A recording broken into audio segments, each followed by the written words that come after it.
Leer un pasaje que encontramos en Mateo capítulo 7, del verso 1 al verso 6. Y lo voy a leer en otra traducción para que ustedes puedan escuchar algo un poquito más, tal vez fresco, por decirlo de alguna manera, un poquito más entendible. Dice así: no se conviertan en jueces de los demás, y así Dios no los juzgará a ustedes. Si son muy duros para juzgar a otras personas, Dios será igualmente duro con ustedes. Él los tratará como ustedes traten a los demás. ¿Por qué te fijas en lo malo que hacen otros y no te das cuenta de las muchas cosas malas que haces tú? Es como si te fijaras en el ojo del otro que hay una basurita y no te dieras cuenta de que en tu ojo hay una rama. ¿Cómo te atreves a decirle a otro: déjame sacarte la basurita que tienes en el ojo, si en tu ojo tienes una rama? Hipócrita. Primero saca la rama que tienes en tu ojo, y así podrás ver bien para sacar la basurita que está en el ojo del otro. No den a los perros las cosas que pertenecen a Dios, ni echen delante de los cerdos lo que para ustedes es más valioso. Los cerdos no sabrán apreciar su valor, y los perros pueden morderlos a ustedes. Vamos a hablar el día de hoy, vamos a titular el tema: no se juzguen. En estos momentos, cuando alguien dice: es que creo que lo que tú haces no es correcto, lo tomamos, o la gente dice: estás juzgando. ¿Sí o no? Hay que tolerar todo. El día de hoy hay que respetar y se tolera todo. Porque en el momento que tú me dices que algo no es correcto, tú eres un intolerante y ¿sabes qué? Estás fuera. Aquí se vale hacer todo menos prohibir. ¿Se parece al mundo en el que vivimos? Creo que sí. Entonces, ¿podremos opinar de lo que no es bueno? ¿Podremos opinar de lo que es malo? ¿Podremos opinar sobre una conducta de otras personas? ¿O tenemos que aceptar cualquier actitud? ¿Podremos aceptar cualquier práctica para no ser intolerantes o para encajar en el mundo? ¿Qué es lo que está diciendo el Señor Jesús? ¿Qué es lo que el Señor Jesús quiere que entendamos y cómo es que podemos comprender estas palabras? No juzguen. Comienza así este pasaje. El tema es, si lo observamos, es que solamente va a haber un juez. ¿Quién es ese juez? Dios. ¿Quién? Dios. Y propiamente el Padre le ha concedido al Señor Jesús el juicio. Entonces, el Señor Jesús enseña sobre el juicio que hay entre las personas. Estamos en medio del Sermón del Monte, y el Señor Jesús está hablando y está enseñando sobre las relaciones que debe haber dentro del pueblo de Dios. ¿Se acuerdan? Dijimos, la primera audiencia, la más cercana, ¿quiénes eran? Los discípulos. Los discípulos, hablando de los 12, hablando tal vez de los 120, hablando de los 70, una multitud, sí, de discípulos, pero inmediatamente o mezclados tal vez entre ellos había otra gran audiencia. ¿Quiénes eran? Los fariseos. Que decía, no sé si lo han pensado ustedes, bueno, los fariseos estuvieron en todos los sermones del Señor Jesús. Los fariseos estuvieron en todos los milagros del Señor Jesús. Los fariseos, bueno, ocupaban los primeros lugares de las enseñanzas del Señor Jesús y veían los milagros del Señor Jesús de primera mano, ¿sí o no? Pero, ¿qué hacían los fariseos? ¿Creyeron? ¿Qué hacían? Es que Jesús va a estar en un lugar, vamos a ver qué dice. Y cuando Jesús empezaba a enseñar, ¿qué hacían? No, mira, yo tengo una religión mejor, yo tengo una creencia mejor, yo he entendido mejor la palabra, y sacaban a la luz sus ¿qué? Sus prejuicios, sus ideas, todo lo que ellos pensaban y enseñaban. Juzgaban a Jesús. Entonces, el día de hoy vamos a ver, en medio de ese ambiente, había otra audiencia, pues la mayor, eran personas que no conocían de Jesús, personas que estaban muertas en sus pecados, personas que no tenían esperanza, personas que oían que Jesús le cambiaba la vida a otros y venían con curiosidad. Muchos querían creer en él, pero batallaban en su corazón. Era un hombre nuevo para ellos, que no había estudiado en una escuela rabínica, que no era un intérprete de la ley, que no era un doctor de la ley, y que la gente tenía sus reservas, pero cuando lo oían hablar, la gente se quedaba impregnada y quedaba impactada de las palabras del Señor. Y eso es lo que la Biblia produce en el corazón de las personas que tienen un deseo, que tienen el deseo de escuchar, que tienen el deseo de decir, ¿Dios quiere hablar conmigo? ¿La Biblia es la palabra de Dios? ¿Qué tendrá que decirme Dios? Y en esa actitud es cuando Dios comienza a hablar y comenzaba a hablar. Entonces esa audiencia podía entender, podía comprender que aquel hombre que no solamente hablaba impresionantemente, sus palabras daban vida y además confirmaba sus palabras por medio de milagros. Entonces comienza el verso 1 diciendo, ¿quién habla? El Señor Jesús. ¿Y qué dice? Da una orden, no juzguen. La palabra juzgar es la palabra crino, que significa literalmente una sentencia judicial, que habla de condenar y que habla de emitir castigo. Habla de una corte humana o una corte divina. ¿Por qué el Señor Jesús diría esto? Porque la gente tenía como costumbre que, si está hablando de esto, la gente tenía como costumbre juzgar. Juzgaba. No me parece esto, no me parece el otro, no me parece así. Y entonces Jesús dice, miren, esto es como la ley del boomerang. Si ustedes juzgan como un boomerang, ¿qué va a pasar? El juicio va a venir sobre ustedes. Ahora, no juzguen para que no sean juzgados. ¿A quién le está hablando? A la gente, a la audiencia. Pero ¿quién va a juzgar? A los juzgadores, a los jueces. ¿De quién hablaba?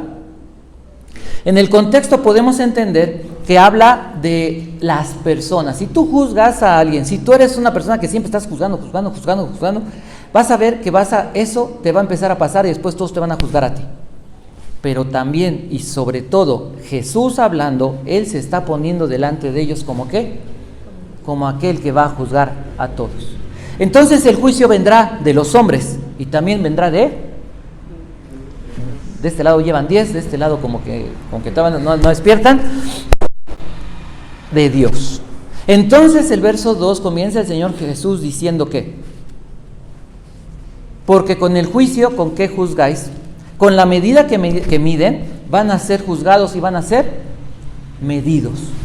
La medida con la que juzgas va a ser juzgado y vas a ser medido. Entonces, ¿qué hay de aquellas personas que son muy dadas a decir, no, mira aquello, mira esto, no, es que todo está mal, mira? ¿Qué va a pasar? Están poniendo estándares muy altos, pero ¿sobre quién? Bueno, sobre las personas, y es horrible que alguien te esté juzgando siempre y nunca puedas cumplir con las expectativas de alguien. Sea el papá, la mamá, los hijos, el jefe de trabajo, quien sea. Pero esa persona que es juzgona, no sé si existe esa palabra en el diccionario. Debe ser, si no ya la inventamos. Esa persona que es juzgona se está poniendo un estándar sobre quién, sobre su cabeza, tremendo. Sigue el verso 3 diciendo, ¿por qué miras la paja que está en el ojo de tu hermano? ¿Por qué miras la paja que está en el ojo de tu hermano? ¿Y qué? Y no ves, no observas la viga que está en tu propio ojo. ¿Qué quería decir con eso el Señor Jesús? ¿Por qué te fijas en el error? ¿Por qué te fijas en el pecado? ¿Por qué te fijas en el problema? ¿Por qué te fijas o le das importancia a los errores, equivocaciones, cosas malas de las personas? Y si primero no te fijas en tus pecados, tus errores, tus limitaciones, tus problemas, tu pecado, tu condición. Y entonces el verso 4 ¿qué dice? ¿O cómo dirás a tu hermano? ¿Qué? Déjame sacar la paja de tu ojo.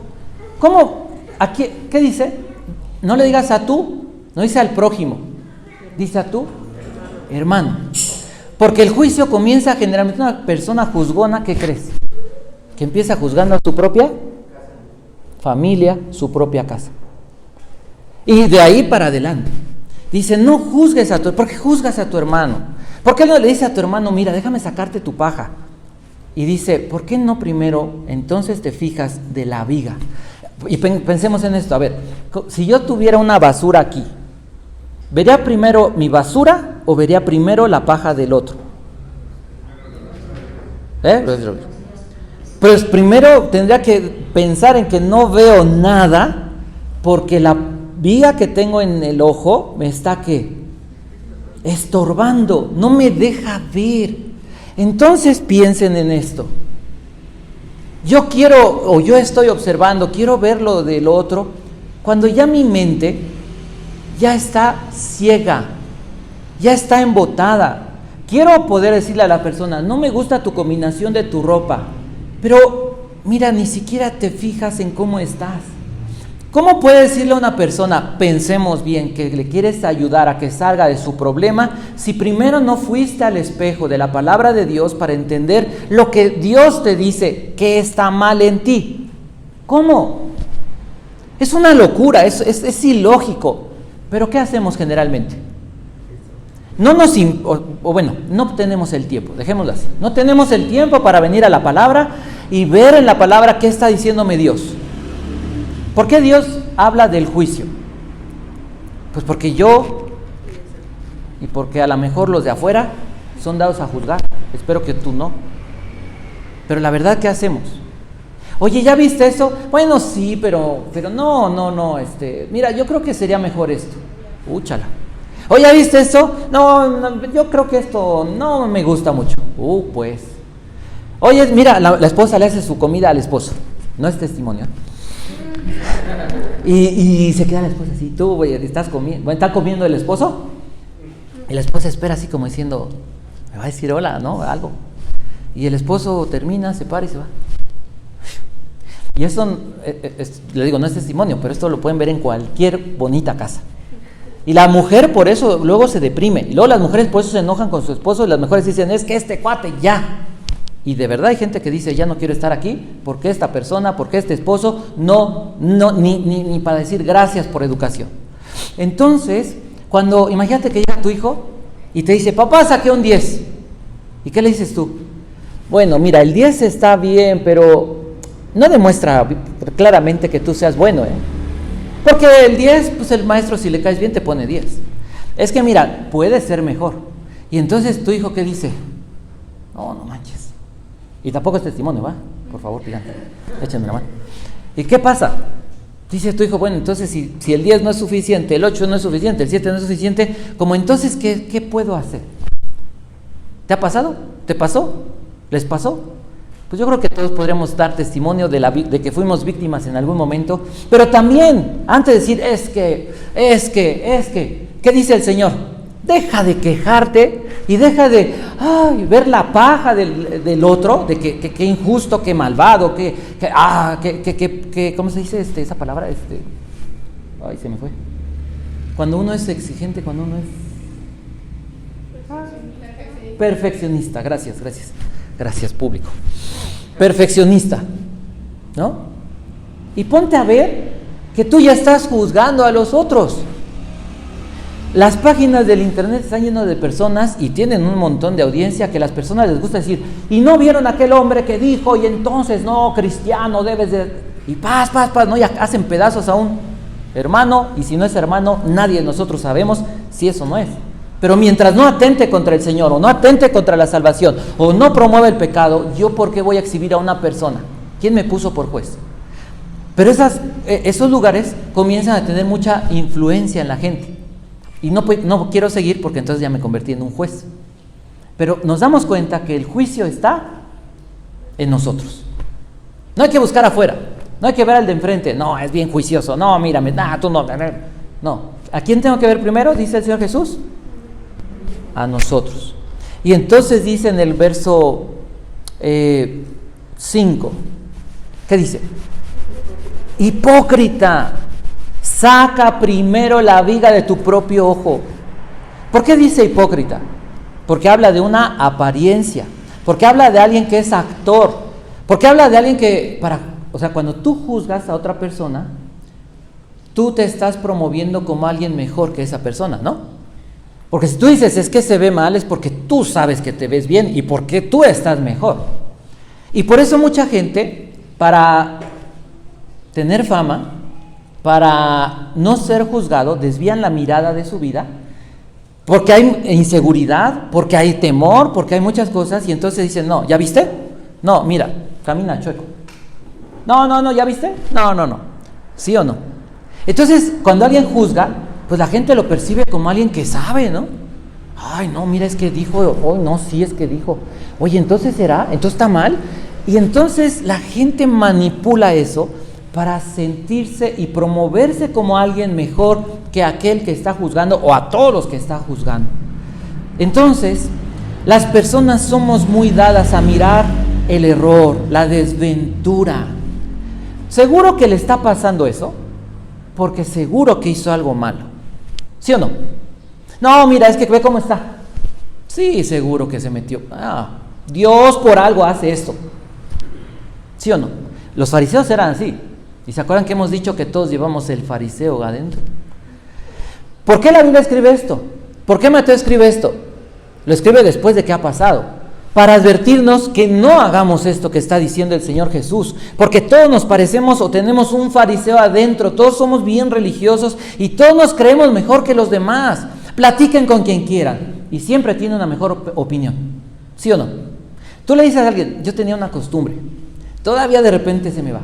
Yo le decía a la gente, fíjate, se me ocurre, vamos a poner un ejemplo, ese anuncio ahí, para que le dé la luz, Terminaba la instrucción y le decía a la gente, ¿cómo ves? No estaba pidiendo opinión. O sea, estoy diciendo, vamos a ponerlo ahí, vamos a hacer esto. ¿Cómo ves? O sea, hay que hacerlo, ¿no? Pero las personas, ¿qué creen que hacen? No, mira, yo creo que podríamos colgarlo en todo. Y tú dices, caray. O sea, ya me perdí porque... O sea, aquí todos dan órdenes. O sea, no fue consejo, ¿no? El papá le dice a los hijos, o la mamá le dice al hijo, no, lo que pasa que... caray, espérame. Espera. A ver, ¿cómo está? ¿Sí o no? Somos bastante... Es fácil en nuestro corazón tener mejores ideas que los demás. Pero cuando nos toca dar las ideas, nos damos unas descalabradas. ¿Por qué? Porque no somos mejores que nadie, porque todos batallamos, porque nos podemos equivocar todos. Y lo que el Señor Jesús está diciendo es que no te juzgues, no establezcas prejuicios, no critiques. La crítica, una crítica, dice Proverbios, hay palabras que son como espadas, como golpes de espada. Si tú, imagina... Y sobre todo, un ejemplo, ¿no? Te acabas de comprar un saco o un vestido o algo y llegas, te ves y dices, no, creo que sí. Y sales y alguien te dice, ¿y no había de otro color? ¿Qué pasa? ¿Te sientes bien? ¿Qué dices? ¡Qué bendición!, ¿no? ¿Qué dices? ¡Oh! Y dices, Señor. ¿Sí o no? Es fácil destruir y dañar, no la autoestima, herir el alma de una persona. El problema es que tú hieres el alma de una persona y lo que está diciendo el Señor Jesús, como tú trates a las personas, ¿qué crees? Te van a tratar. Si dices, a mí no me interesa, pues tienes la soberbia muy grande, el orgullo muy grande, dices, a mí no me interesan las personas. Bueno, quién sabe si seas cristiano, pero tienes un problema muy grave con Dios. Porque si hay algo que a Dios le importa y lo que más le importa después de Él mismo, ¿qué es? Las personas. Porque de tal manera amó Dios al mundo. Entonces el Señor Jesús va enseñando y va diciendo, hipócrita, primero fíjate, primero observa tu condición, primero ve cómo estás tú y después fíjate en el error y fíjate y trata de remediarle la vida a la otra persona. Y pregúntense algo, generalmente somos dados a dar consejos sin que nos lo pidan, ¿no?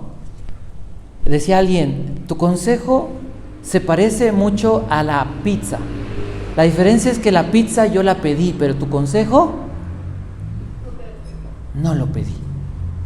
O sea, digamos, si le queremos solucionar la vida a las personas y después, si reflexionaras, dices, ¿y en qué momento te pidieron el consejo, te pidieron ayuda o te dijeron, oye, ¿sabes qué? Resuélveme la vida?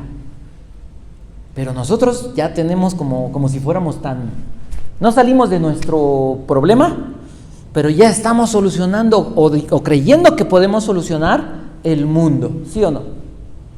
Había una caricatura que decía, ¿qué vamos a hacer el día de hoy, Pinky? ¿No? ¿Sí o no? O sea, salimos nosotros como si fuéramos Pinky y Cerebro y decimos, vamos a solucionar el mundo. Y dices tú, no eres Dios. No eres Dios. Quítate de la cabeza que le puedes solucionar la vida a otra persona. Si Dios te usa para dar un consejo basado en la sabiduría de Dios, eso es una cosa. A otra cosa decir, mira, hazle así, así, asado. Y entonces mira, ya lo hacemos así, dices tú, híjole, ¿no? Pero ¿cuántas veces no lo hemos hecho? ¿Cuántas veces no has creído que eres mejor? Los jóvenes, ¿qué dicen? Creen que son mejores que los adultos. Creen que son más capaces que los padres. Y dices tú, mira, ya creciste, pero tienes un pequeño detalle, la juventud. No tienes experiencia, no has caminado. Así es como deberíamos de comenzar a pensar. Entonces, voy a dar algunos ejemplos para la enseñanza. Enseñanza en 3 puntos. El juicio de los hombres, que ya hemos comenzado a hablar de esto. Segundo punto, el juicio cristiano. Y tercer punto, el juicio de Dios. Primer punto, ya empezamos a hablar o a dar ejemplos contemporáneos y de humanos. Pero vayamos a la Biblia. En el primer libro de Samuel existe una historia de Penina y Ana. ¿Se acuerdan ustedes? Si no han leído, se las platico. Penina tenía hijos y las dos tenían un esposo que se llamaba Elcana. Entonces Penina tenía hijos y cada año iban y presentaban sacrificios delante de Dios en el templo. Había un sacerdote llamado Elí. El sacerdote llamado Elí. Pero Ana no tenía hijos y Ana se deprimía porque además de no tener hijos, esto es hermoso porque en la Biblia encontramos que las personas temerosas de Dios siempre han puesto su confianza en Dios, para bien o para mal. Personas en la antigüedad, una mujer que no pudiera tener hijos, o un hombre peor, que no pudiera tener hijos, eran personas vistas como malditas. ¿Quién sabe qué habrán hecho para que ni siquiera Dios les diera descendencia? Esa era la idea. Esta mujer iba cada año, una mujer temerosa de Dios, y veía, seguramente oraba por tener un hijo. Y una de esas, dice la Biblia, entra y se pone a orar, y se pone a llorar, y está moviendo los labios, y está clamando a Dios en voz baja. Y entonces aparece el gran hombre juicioso, juzgador. Y se le queda viendo a esa mujer tirada en el piso, humillada, llorando y clamando a Dios. Y todavía le dice, oye, ¿cómo puedes estar borracha? Oye, pero mira nada más que estás haciendo aquí. No, ya digiere tu vino, hombre. Y esa mujer voltea y le dice, no estoy tomada. Solamente he derramado mi alma delante de Dios. Imagina el sacerdote siendo juez, sin ningún discernimiento, en vez de ver a una mujer afligida, llorando, triste, quebrantada, con la vida hecha pedazos en su condición, en su mente, y diciéndole a Dios, mira, tú no me has dado hijo, pero si tú me dieras un hijo, yo te lo regresaría. Eso oraba Ana, y el sacerdote juzgándola por borracha. ¿Qué opinan de eso?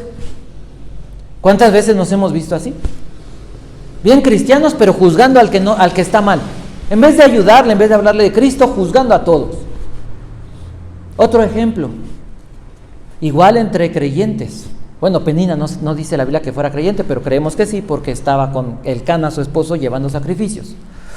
Su conducta no era muy cristiana, porque su conducta era de burlarse de le llama hasta ahí rival. Pero hay otro, en una misma casa, están dos hermanas, Marta y María, y una está escuchando a Jesús Y a lo mejor tú puedas decir, ¿con quién te identificas?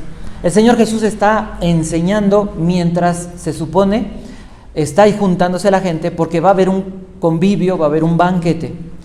Y hay la otra hermana que es Marta, y esa hermana Marta pues está movida, limpiando, haciendo, cocinando, haciendo todas las labores de la casa, y llega cansada y molesta y le dice, Señor Jesús, ¿qué no te da cuidado ver que mi hermana está aquí y yo estoy arreglando la casa? Y Jesús le dice, Marta, Marta, afanada y turbada estás. Y yo no sé si tú te identificas con Marta y dices, Señor, pero yo batallé para entender esto. Pero está haciendo las cosas que se tienen que hacer. Y la otra, o María, está sentada. ¿Cuál fue el problema de Marta? ¿Y cuál fue la bendición de María? Lo revela Jesús claramente. Ella escogió la mejor parte. Y no se trata de ser flojos, no se trata de perder el tiempo, no se trata de ser dártela de espiritual y no hacer lo que te toca. Pero hay momentos para todo. En ese momento era momento de escuchar las palabras del Señor, estar a los pies del Señor Jesús, alimentando el alma. En lugar de estar perdiendo el tiempo en afanes que no tenían que ver. Ahora, ¿con qué autoridad y dónde la Biblia dice es mejor primero tener el quehacer que buscar a Dios? ¿Lo dice? No lo dice. Entonces, ¿por qué Marta pone así como el primer mandamiento de tu casa será tener la casa limpia? No lo dice la Biblia. Pero entonces nosotros nos parecemos a los fariseos y ponemos y establecemos estándares que no dice la Biblia, pero que para nosotros se nos hace bonitos. Y como que creemos que nosotros los podemos cumplir y se los establecemos a las personas y les exigimos a las personas que tienen que conducirse de esa manera, porque así es nuestra liturgia, así es nuestra costumbre, así es nosotros lo que hacemos. ¿Dónde dice la Biblia eso? Y por eso es que dentro de una casa, dentro de la iglesia, se pueden causar tantas divisiones y tantos problemas.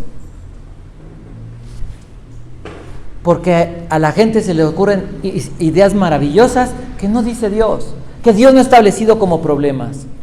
Entonces, el Señor Jesús le llama a Marta, quítate el afán, deja de estar juzgando. Y un último ejemplo, y este es el más grave. Lucas capítulo 7 dice, por cuestión de tiempo se las estoy platicando las historias. Lucas capítulo 7 dice que el Señor Jesús es invitado por otro hombre fariseo llamado Simón y le dice, ven a comer a mi casa. Y están en la casa y están comiendo, están pasando un buen tiempo, pero llega una mujer que la Biblia le llama pecadora, y eso significa que su vida estaba tremendamente mal, espiritual y moralmente hablando. Y esta mujer, ¿qué dice la Biblia que hizo? Se pone detrás del Señor Jesús, no dice una sola palabra, está llorando y está ¿qué? Ungiendo sus pies, está derramando sus lágrimas, está tallando con sus cabellos los pies del Señor Jesús. ¿Y qué fue lo que hizo ese hombre llamado Simón? ¿Dice la Biblia? Si este fuera profeta. Y entonces, ¿qué podemos entender? ¿Por qué Lucas escribe esto? Porque una persona que juzga se llega a poner en el lugar de Dios. O sea, llegas a creer que eres mejor que Dios. Y llegas a decirle a Dios, ¿por qué pasa esto? ¿Por qué sucede esto? ¿Por qué permites esto? Es el extremo de la locura. ¿Cómo le dice este hombre? Lo pensó. Si este fuera profeta, sabría qué clase de mujer es esta que lo está tocando. Jesús, ¿qué le dijo? Llegué a tu casa, no me diste para lavarme los pies, no ungiste mi cabeza, me trataste ni siquiera como invitado, me trataste como un siervo, me trataste como un esclavo. Y esta mujer que ha venido y está haciendo una obra buena, una mujer arrepentida buscando al Señor Jesús, buscando el perdón de sus pecados, esta mujer tú la juzgas. Hay una diferencia. Ese juez, ese hombre que se sentía muy bueno y se sentía muy conocedor de Dios, no recibió las palabras que recibió la mujer pecadora. La mujer, Jesús le dijo a ella, tus pecados te son perdonados. Cuando nosotros juzgamos a las personas, en ese momento somos tan buenos según nuestro propio entendimiento que no necesitamos el perdón de Dios, no necesitamos la ayuda de Dios. Entonces, imagina tú que llegas y el doctor te dice, mire, tómese esto y se va a sanar. Pero como uno se siente tan bueno y uno se siente tan capaz, entonces dice, no, a mí esa medicina no. Yo tengo mis remedios. Y entonces haces lo que tú quieres. No te vas a sanar. Vas a seguir en la misma condición. ¿Cuál debe ser la actitud? La de esta mujer. Reconocer que todos necesitamos el perdón. Todos necesitamos la ayuda del Señor Jesús. Entonces, las personas se creen jueces y han perdido de vista su realidad. Dios es el único juez. Dios es quien ha de determinar el veredicto en este mundo y al final de la historia. El juicio de los creyentes. ¿Cómo es el juicio de los creyentes según la Biblia? 1 Corintios capítulo 5 dice el apóstol Pablo que no hay quien juzgue. ¿Y por qué escribe estas palabras a esa iglesia? Porque en la iglesia había una persona que era un hombre que tenía una relación de incesto con su madrastra. Y nadie decía nada. ¿Por qué? Porque había que ser tolerantes. Porque nadie podía juzgar el pecado de otros porque todos están mal. No, la Biblia dice algo. Hay autoridad que debe de juzgar el pecado dentro de la iglesia, en la sociedad. Un ladrón debe experimentar el juicio de las autoridades y meterlo a la cárcel el tiempo que sea, y la Biblia habla también hasta, y se aplica en muchos lugares, hasta de la pena de muerte para los secuestradores, para los multihomicidas y para muchas personas. La Biblia nos enseña que Dios ha puesto jueces en la sociedad y personas en la iglesia para juzgar situaciones y condiciones de pecado. A lo mejor dice uno, es que hay personas que han abusado de su autoridad y se han pasado de listos y han hecho tantas cosas. ¿Y qué pasa? Y podríamos pensar en Herodes, y podríamos pensar en un Hitler, y podríamos pensar en un montón de personas que han hecho cosas y que no sabemos qué ha pasado con ellos. La Biblia dice que Dios es un juez justo. Entonces, confiemos en la justicia de Dios, que cuando a mí no me toca emitir un juicio o establecer un juicio, una sentencia, no lo tengo por qué hacer. Dice el apóstol Pablo a los filipenses, cuídense de esos perros. La palabra perros para los judíos era la peor ofensa. Perros y cerdos era la peor ofensa. Pablo le escribe a la iglesia de Filipos, cuídense de esos perros, de esa gente que hace lo malo. Esos son mutiladores, que les dicen que deben circuncidarse para ser salvos. Una persona que no tiene la autoridad de Dios y empieza a juzgar, y juzga esto, y juzga esto, y juzga esto, la Biblia le llama mutilador, y hasta perro. Cuidemos de emitir un juicio. Y a lo mejor dice uno a estas alturas, dice, no, Señor, estoy en problemas, estoy en graves problemas. La Biblia, tercer punto, terminamos. La Biblia dice que va a haber juicio para los creyentes, pero va a haber juicio también para los incrédulos. Primera carta a los Corintios capítulo 3, del verso 9 en adelante, habla del tribunal de Cristo. Y la Biblia dice que todos, cuando somos hijos de Dios, tenemos una meta, tenemos que edificar la iglesia. Tenemos que hacer una obra para el crecimiento de la iglesia. La Biblia dice que hay gente que usa materiales corrientes, chafas diríamos, como el heno, la hojarasca y la madera. Imagínate construir una casa de hojas secas que se caen de los árboles. ¿Podría construirse? Digo, no soy de construcción, pero se me hace como que no sería muy fácil. Hay gente que construye, que intenta hacer la obra de Dios basándose en sus capacidades humanas. A eso se refiere. Cuando haces las cosas sin considerar a Dios, sin la gracia de Dios, sin la fe en Cristo, sin la motivación o el poder del Espíritu Santo, estás intentando construir la obra de Dios con hojarasca, con madera, con heno, que tipifica las obras humanas.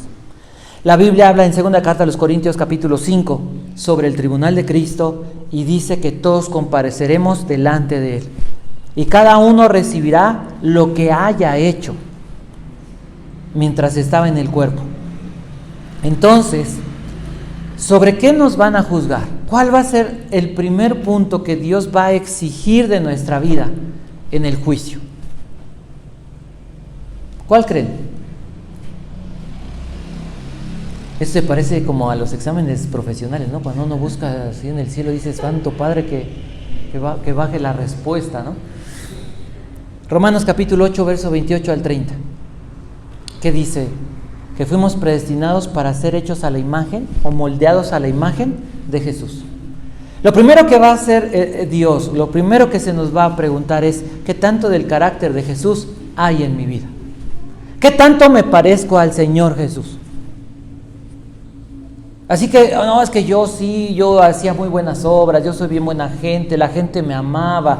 Mira, la gente ama a los satanistas, la gente ama a los grupos de rock, la gente ama a los ricos, la gente puede amar lo que sea.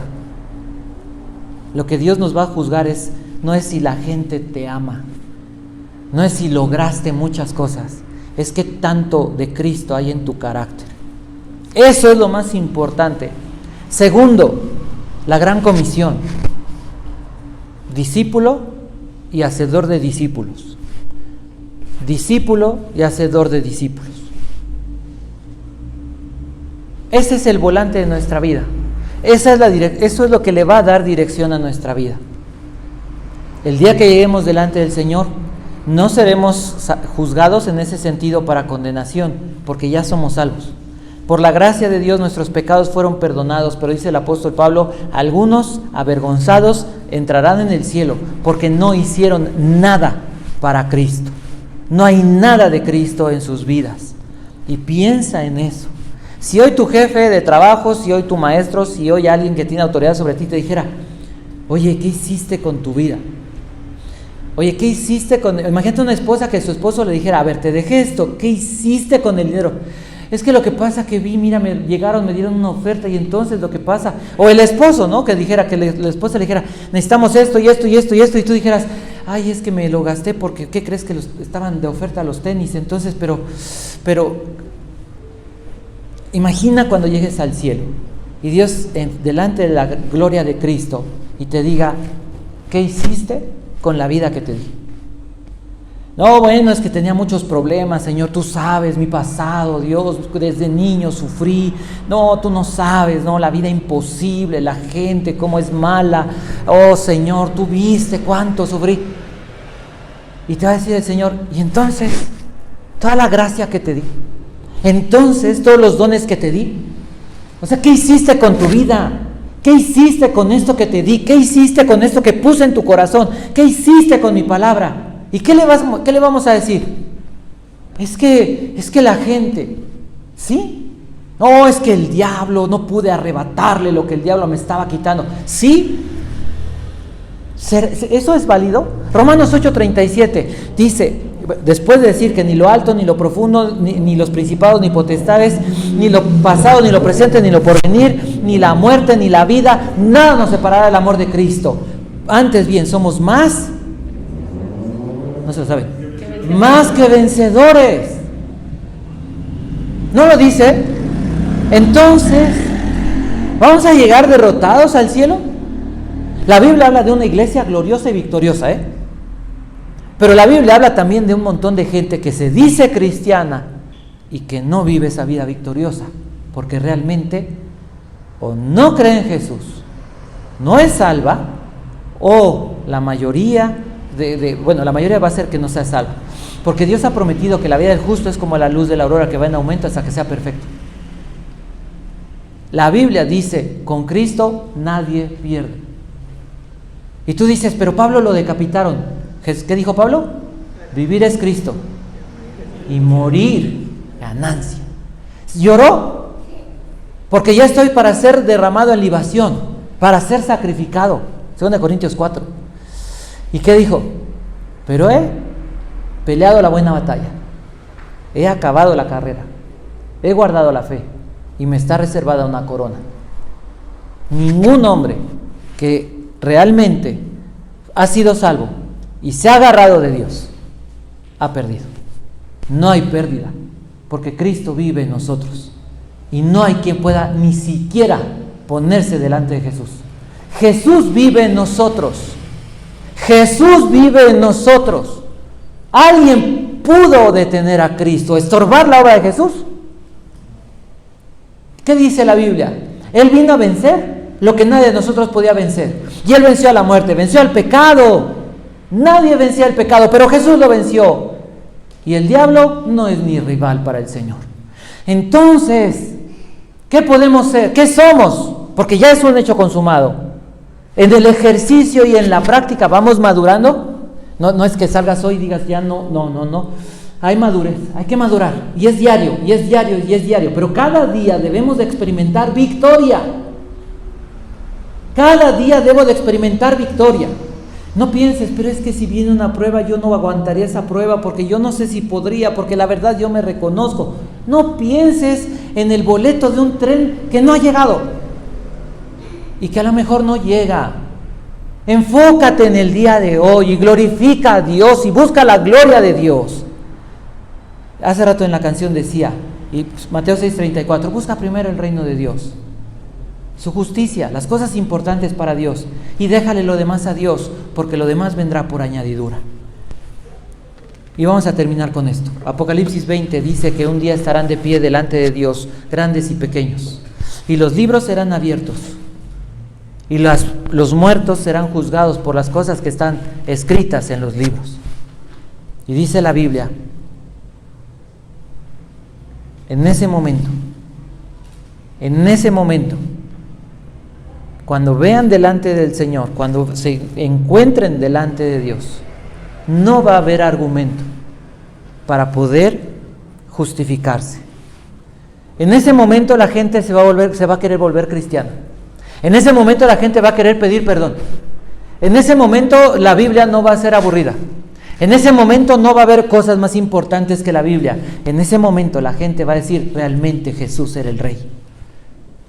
Y lo dice Pablo, lo escribe el apóstol Pablo, Filipenses. Dice, para que en el nombre de Jesús se doble toda rodilla, de los que están en el cielo, en la tierra y debajo de la tierra.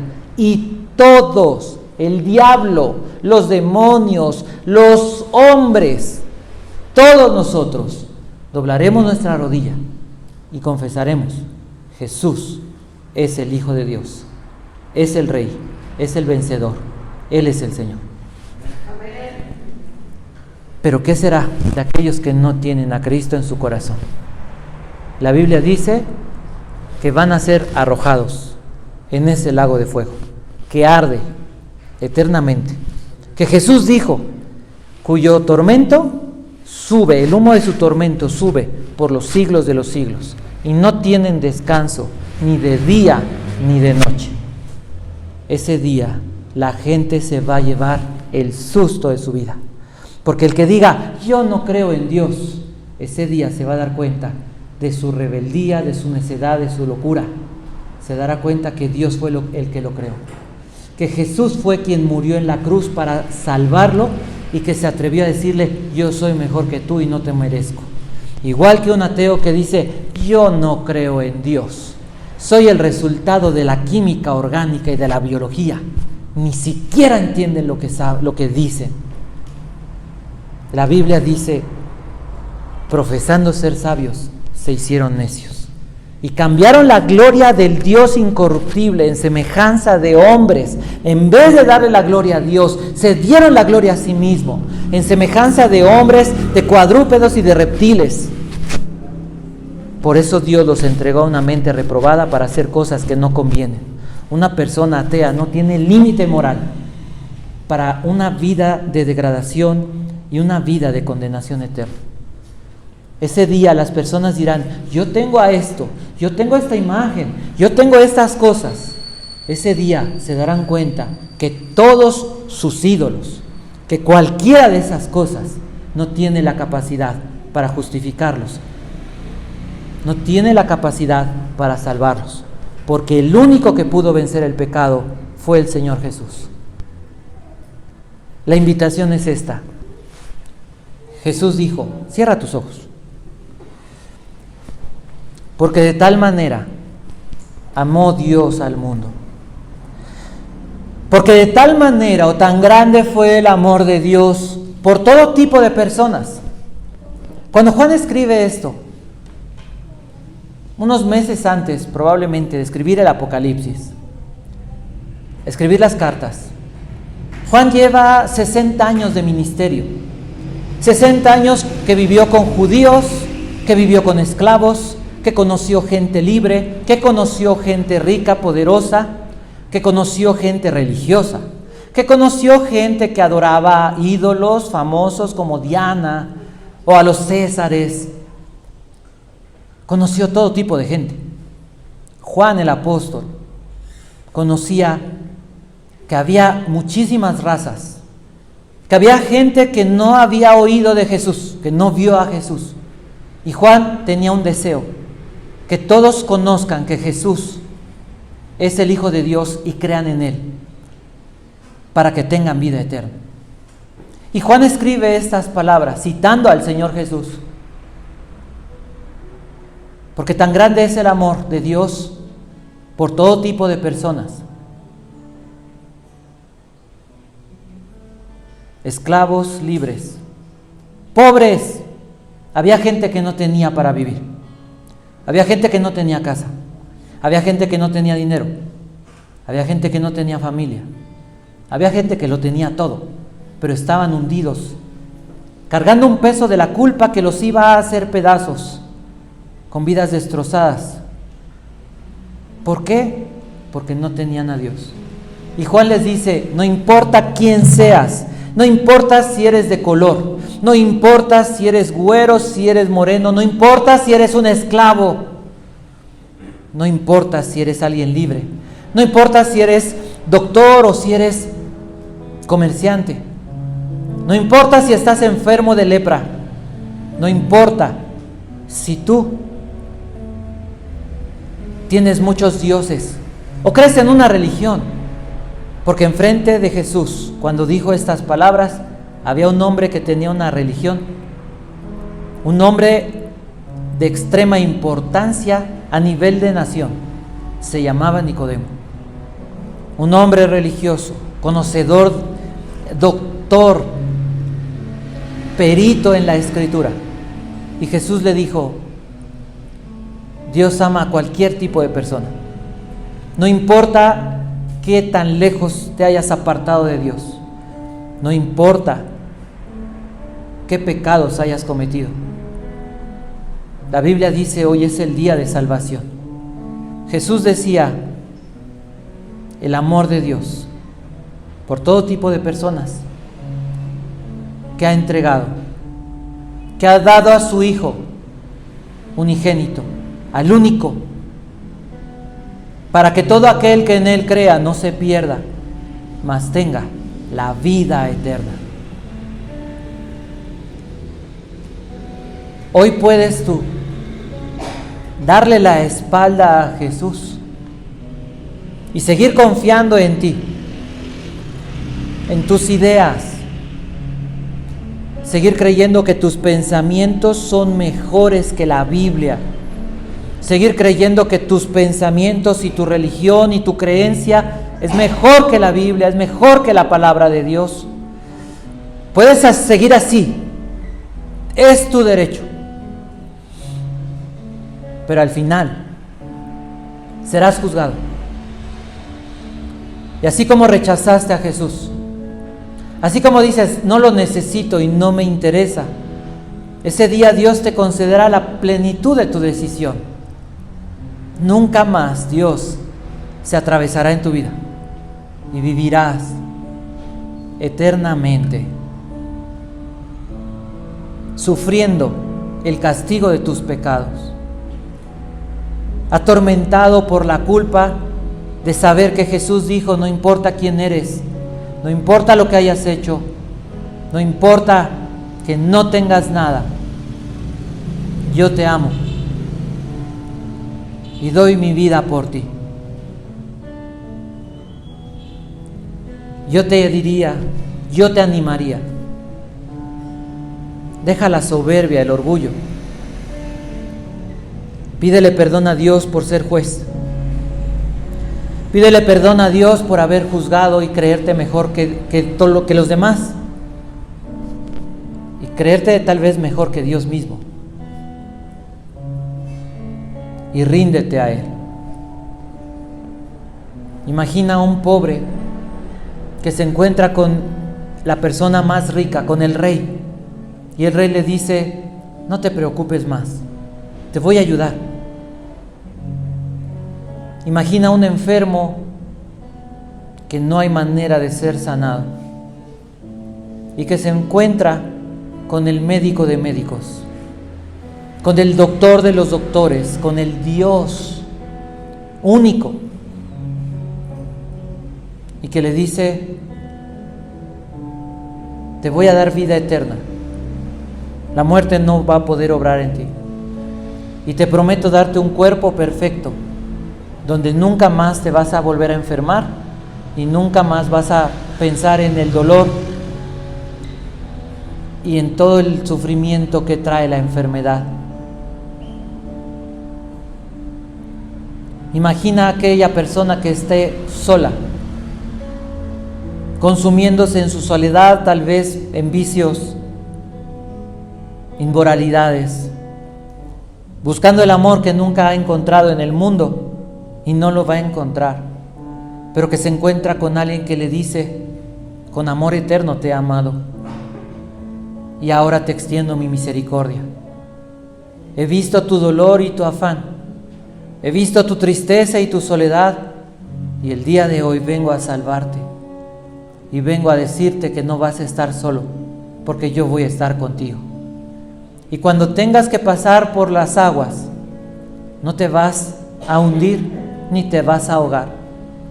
Cuando pases por el fuego, no te vas a quemar, porque yo estoy contigo y soy el Dios que te da fuerza. Porque las personas sin mí se cansan y los jóvenes también se agotan, pero los que esperan y confían en mí son como las águilas, que extienden sus alas y que pueden volar por encima de las tormentas. Porque este pobre clamó a Jehová y Jehová le libró de sus angustias. Porque el que espera en el Señor, su alma puede regocijarse.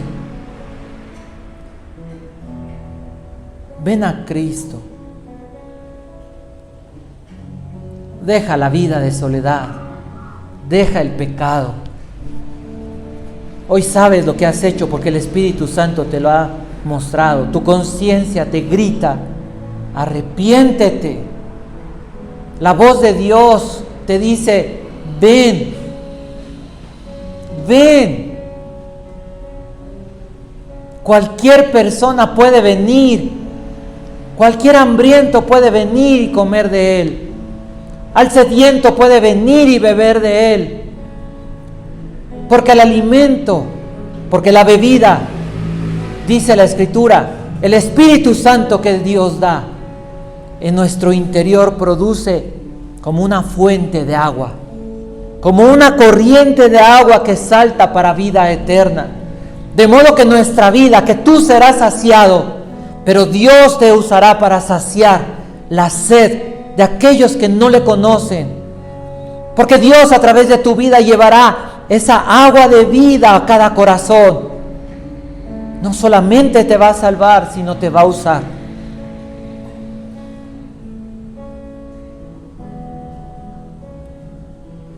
Arrepiéntete y habla con Dios. Te voy a dejar unos momentos que hables con Dios. Y si no tienes nada que decirle, ten la seguridad de que en este momento oraré por ti. Si te crees bueno, le diré a Dios que te ayude a entender tu condición. Si crees que no necesitas de Jesús, cree que oraré por ti y le rogaré a Dios que te salve. Y tienes que saber que Cristo está esperando tu decisión y espera que el día de hoy puedas oír su voz. Él dice: yo estoy a la puerta y llamo. Y si alguno oye mi voz y abre la puerta, entraré a Él y cenaré con Él y Él conmigo. Es el día que Dios, es el día que Jesús dice: aquí estoy, tocando tu corazón. Déjame entrar.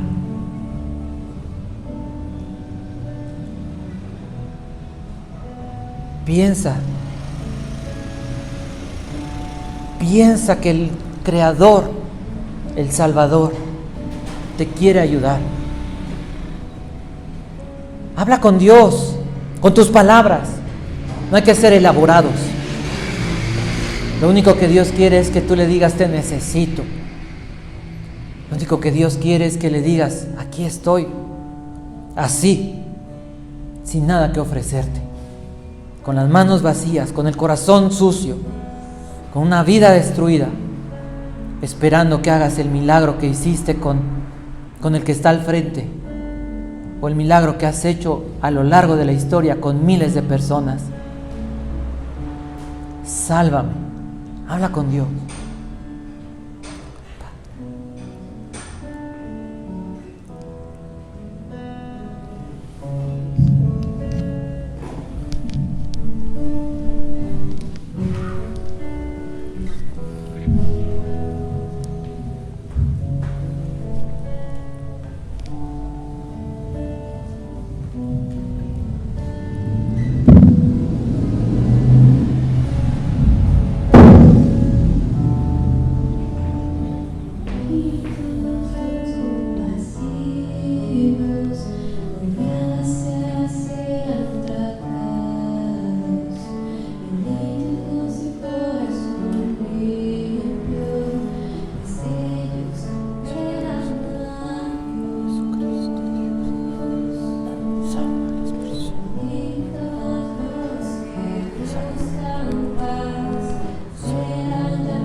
Ahora quiero invitarte a que puedas hacer una oración. Se trata solamente de reconocer tu necesidad de Jesús y de arrepentirte de tus pecados. De decirle a Dios, estoy cansado de la vida que llevo. Estoy cansado de la forma en la que he vivido. Estoy cansado de las decisiones que he tomado. Eso es arrepentirse. De decirle a Dios, no puedo sin ti. Hay que ser sincero. Analiza tu vida. Tómate 10 segundos, no creo que necesitemos de más. Y piensa a dónde te han llevado tus decisiones y piensa a dónde estás. Si crees que estás bien, no necesitas de Jesús. Pero si necesitas y dices, todo lo eché a perder. Si al abrir la puerta de esa alacena que es tu corazón te das cuenta que todo está lleno de moho, que todo está descompuesto, que lo único que has logrado hacer es dañar personas, que lo único que has logrado es hacerte pedazos la vida, vicios. Si tus formas de ser te han llevado a la soledad, te han dejado solo, o si te crees demasiado bueno pero sabes que no es cierto, si te das cuenta que hoy necesitas de Jesús, entonces te diría que es el momento adecuado para que creas que Jesús murió en la cruz para pagar tus pecados. Todo lo que le sucedió a Él merecías tú y además terminar en el infierno. Pero Jesús lo pagó y Jesús atravesó por eso, para que tú no tengas que morir e ir al infierno, para que tú puedas recibir el perdón de tus pecados. No hay un milagro más grande. Nadie puede perdonar pecados, solo Jesucristo. Y por eso hacía milagros, porque Él es el único Salvador. Entonces mira a la cruz de Jesús y ve que en esa cruz se derramó la sangre para pagar tus pecados. Pero esa cruz no está, en esa cruz no hay un muerto sufriente. Esa cruz está vacía. Porque Jesús fue sepultado y Jesús se levantó de entre los muertos. Porque Jesús vive. Porque Jesús es Dios Salvador. Dios sobre todas las cosas. El único a quien debes de venir. El único que puede cambiarte la vida. Y tal vez dijeras hoy, pero ¿tendré que dejar mi religión? Sí. Sí.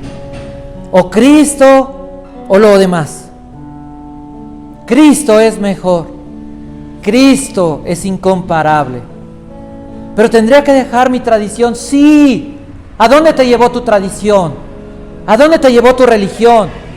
¿A dónde te ha llevado tu vida? ¿Sabes a dónde te lleva Cristo? Al cielo. ¿Sabes a dónde te lleva Cristo? A vencer el pecado.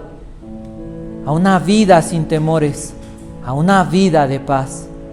A una vida donde Él es lo mejor que tienes y lo único que necesitas.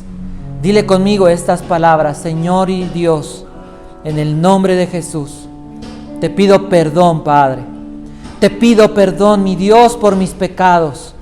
Te pido perdón porque he juzgado. Te pido perdón porque me he establecido y me he creído mejor que la gente. Te pido perdón porque he demostrado ser un soberbio y un orgulloso. Porque he creído que tengo la autoridad para decir esto es bueno o es malo, sin primero juzgar y darme cuenta de la condición de mi corazón. He mirado la maldad, he mirado y he juzgado a la gente cuando no me he fijado que mi mente, que mi corazón están oscuros, que estoy ciego, que estoy sordo, que soy un pobre desventurado por causa del pecado y ni siquiera me daba cuenta. Señor, el día de hoy, Dios, así como estoy, sin preparación, sin elaboración, tan solo porque tú invitas, tan solo porque tú me dices, ven, me presento delante de ti. Y como aquella mujer, Señor bendito, a tus pies, que no podía dejar de llorar, porque sus muchos pecados la abrumaban, no le importó lo que la gente dijera. Esa mujer estuvo detrás de ti, mojando tus pies, llorando por su maldad y su pecado, y esperando tal vez, que pudieras decirle algo bueno, darle una palabra de consuelo, esperando algo de ti. Señor, el día de hoy yo vengo y espero algo de ti. Tú le dijiste a esa mujer: ten fe, tus pecados son perdonados. Señor, esa palabra la tomo en mis manos, en mi corazón, la abrazo, Dios, con todo mi ser. Mis pecados son perdonados. Lo que nadie podría perdonarme, lo que nadie podría disculparme, lo que no me atrevería a decirle a nadie, pero que tú sabes. Dices tú: te los perdono. ¿Qué Dios hay como tú? Nadie, ni uno. No hay, no existe. Todas son mentiras, todos son falsos. Solo tú salvas. Señor Jesús, sálvame. Señor Jesús, perdóname por todos mis pecados. Y te pido, Dios, que a partir de hoy pueda vivir en esa paz del perdón. Ayúdame a tener en mente que no soy juez,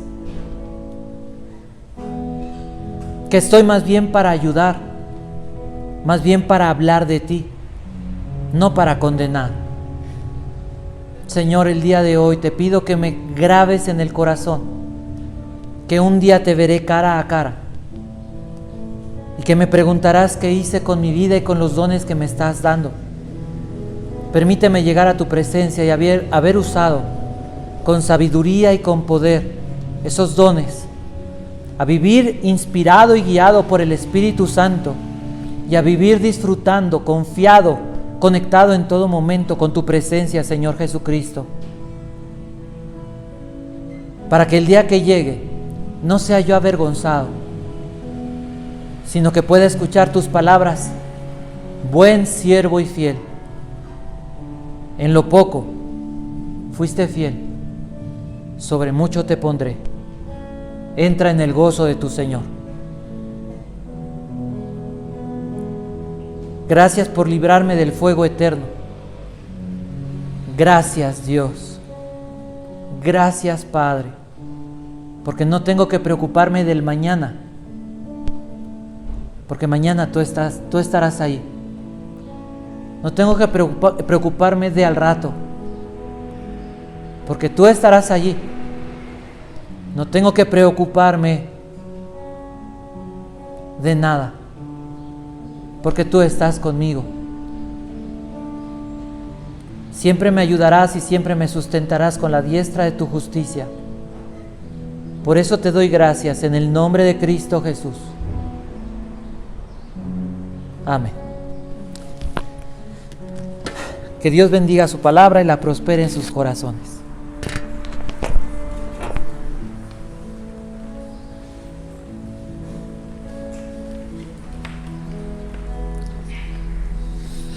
Muy bien, hermanos, vamos a nuestro devocional de los diezmos y ofrendas. Sí, quiero leerles un pasaje paralelo al de Mateo. Este viene en Lucas 6, 37 y 38. Dice: no juzguéis y no seréis juzgados, no condenéis y no seréis condenados, perdonad y seréis perdonados, dad y se os dará, medida buena, apretada, remecida y rebosando, darán en vuestro regazo, porque con la medida con que medís, os volverán a medir. Bueno, ese principio nos enseña, aquí el Señor Jesús nos dice que los diezmos y ofrendas son algo personal. Así como Dios es el juez en muchos ámbitos, pues también en nuestra adoración a los diezmos y ofrendas. Nosotros debemos de enfocarnos en lo que Dios nos provea y en la reacción de nuestro corazón, y no enfocarnos más en el qué dirán o en las demás personas o en las apariencias, sino únicamente en lo que Dios pone en nosotros. Y una promesa que nos da este versículo es que dice: dad y se os dará. Parece que es algo muy sencillo, es algo inmediato, es algo fácil de entender. Dios me da cosas y me dice, oye, ¿quieres ser responsable con tus diezmos y ofrendas? Tenemos que entender que es una responsabilidad que Dios le da a sus hijos, a su pueblo, a su iglesia, que Dios no le da ese privilegio, esa responsabilidad y no le pide esa forma de operar y de administrar sus bienes a la gente que no tiene un compromiso con Él. Dios no dice, a ver, ¿quién quiere cooperar? Porque voy a instituir un reino y voy a salvar personas. Dios le da esa tarea a su iglesia y le dice, mira, tú sé fiel en esta tarea, tú da y Dios te da. ¿Y cómo dice Dios que nos va a juzgar o que nos va a recompensar? Dice aquí, una medida buena, remecida, rebosando. O sea, la forma en la que Dios describe que va a proveernos es abundante, muy abundante. Podemos nosotros entender también que dice otro versículo de la Biblia, que nadie le dio a Dios primero y después Dios se endeuda. Entonces, de antemano Dios nos provee para las necesidades y para los diezmos y ofrendas.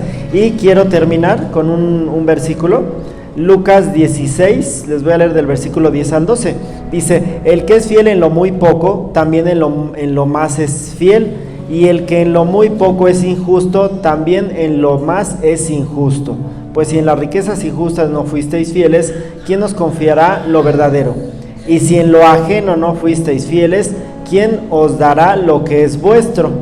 Bueno, ¿qué nos dice Dios? De alguna forma en este contexto Dios está comparando los bienes materiales, las cosas, las riquezas o lo que nos puede dar aquí con lo eterno y dice es lo muy poco. Lo que nosotros podamos tener aquí, nuestras grandes logros o riquezas o cosas en este mundo, pues no tienen el mismo valor, ni la trascendencia, ni la repercusión, ni la duración que la eternidad. Entonces Dios nos dice, mira, si en esto eres fiel, si en esta parte de la devoción a Dios, que son los diezmos y ofrendas, eres fiel, Dios nos promete, dice, mira, te voy a recompensar, te voy a retribuir en la eternidad, y dice, ahí en la eternidad vas a tener, mucho. Pero si en esto, si en los diezmos y ofrendas, si en nuestra responsabilidad en este mundo no somos fieles, Dios dice, pues no te podría yo encomendar algo más porque en lo material, porque en cosas tan pequeñas, de alguna forma a veces los diezmos y ofrendas es una muy pequeña muestra de cómo tenemos una comunión con Dios. Entonces vamos a orar, vamos a recordar esta promesa. Dios dice que nos va a dar mucho en la eternidad. Dios dice que el ser responsables con los diezmos y ofrendas es algo pequeño, es algo, es solamente una pequeña muestra de nuestra devoción con Él. Y vamos también a recordar que si somos responsables en esto, la provisión de Dios para nuestra vida, dice otro versículo, va a ser mucho más abundantemente de lo que pedimos o entendemos, según el poder que actúa en nosotros. Entonces vamos a orar.